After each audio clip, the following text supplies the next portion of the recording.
আসসালামু আলাইকুম ওয়া রাহমাতুল্লাহ। বন্ধুরা, আজকের ভিডিওতে আমি আপনাদের জন্য এমনই একটি ঘটনা নিয়ে এসেছি যে ঘটনাটি শোনার পর আপনি বিস্মিত হয়ে যাবেন। প্রিয় দর্শক, ভারতের কর্ণাট্যতে একজন হিন্দু মহিলা দীর্ঘদিন নিঃসন্তানে ভুগছিলেন।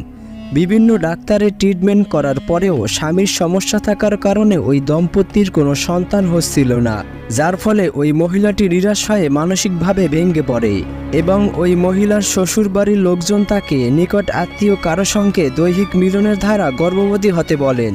কারণ হিন্দুদের পবিত্র ধর্মগ্রন্থ ঋগ্বেদে বর্ণিত রয়েছে, যদি কোনো পুরুষ সন্তান জন্মদানে অক্ষম হয়ে পড়ে তখন তার স্ত্রী স্বামীর নিকটাত্মীয় একাধিক পুরুষ দ্বারা গর্ভবতী হতে পারবে, যা বংশ পরম্পরা হিন্দু সম্প্রদায়ের লোকেরা পালন করে আসছে। এমনকি বর্তমান সময়ে ভারতের অনেক স্থানে এ প্রথা প্রচলিত রয়েছে।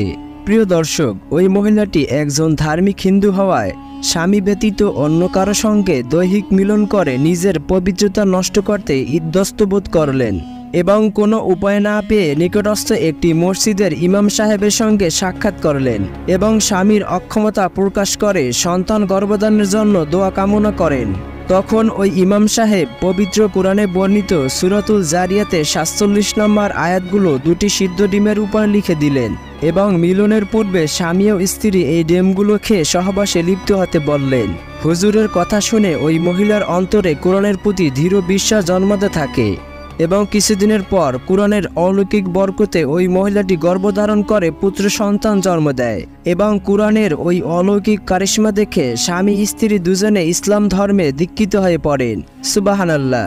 প্রিয় দর্শক, এই পৃথিবীর বুকে এমন অসংখ্য অগণিত ঘটনা রয়েছে যেখানে কোরআনের অলৌকিকতা দেখে অনেক অমুসলিমরা ইসলাম ধর্মে দীক্ষিত হয়েছে। মহান আল্লাহ রব্বুল আলামিন আমাদের সবাইকে কোরআনের মহত্ব অনুধাবন করার তৌফিক দান করুন, আমিন।